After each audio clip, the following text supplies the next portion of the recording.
evening. Jill Smith, Aussie author on my blog, and Jill writes book reviews on YouTube. Just going to read a little bit of Jill Visions, my first book in the Ancient Alien series, just to give you a feel for some of the characters. I am trying to develop the characters in the third book, which is a couple of generations down the track, so I'm just revisiting the past so I can get a feel for that. So I'll start off. This is chapter 26, and I just like this chapter because it's a feel good, nice chapter, or a feel good, poignant chapter, I should say.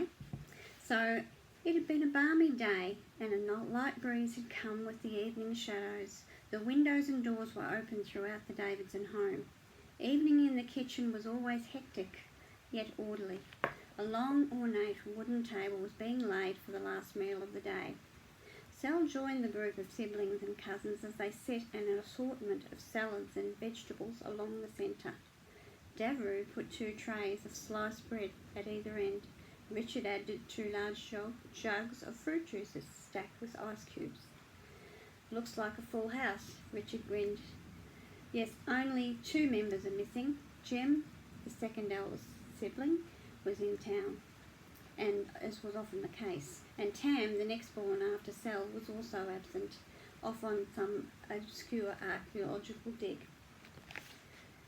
Richard nodded and looked up at Sal. "You're not eating with us again tonight?" "No, I'll just take these upstairs and eat with Sim. She's still not well enough to join us." Then turning towards his twin offspring, added, "Saz and Sam, I'll be back soon to tuck you in. Now behave, won't you?" The 2 children looked up as if they were angelic angels. Sal sighed while lifting the food-laden tray. "Let me know if they cause you any trouble, won't you?" The twins were imps, and the pledge of his parents and their grandparents was genuine. "We will," Davru grinned. The twins were now 4-year-old tearaways. They had been born in 1989, the first year after Sal had married Sim, or partner Sim, and Sim's arrival, without trouble or torment. In fact, the fact that no more children had been conceived until now didn't seem important. Going a little bit further down, Sim sat motionless on a chair on the balcony as Sal placed a tray on the table nearby. Obviously, there's too many S's in the title, so I think I changed that later on, so it may be slightly different. This was the original version. So Sim sat motionless on a chair on the balcony, and Sal placed the tray on the table nearby. "Here you are, my love, a delicious bowl of soup and your favourite herb bread." Sal knew his jovial manner sounded false. How to change his demeanour was a real problem. Sim turned slowly towards the tray and smiled briefly, acknowledging the offering. "I'm not hungry, darling, but I'll try." Sal removed the lid of the bowl, and Sim began to fumble with the spoon. "Tell me what's happening downstairs while I eat." He did, until Sim spoke softly. "So the debate goes on with no tangible result." "Darling, please eat up. You haven't had a sip. It'll be going cold." Sal chided gently. Sim did manage to swallow a few mouthfuls of soup before asking for the tray to be removed. After a while, Sal headed downstairs with the almost untouched tray. And this is a bit later.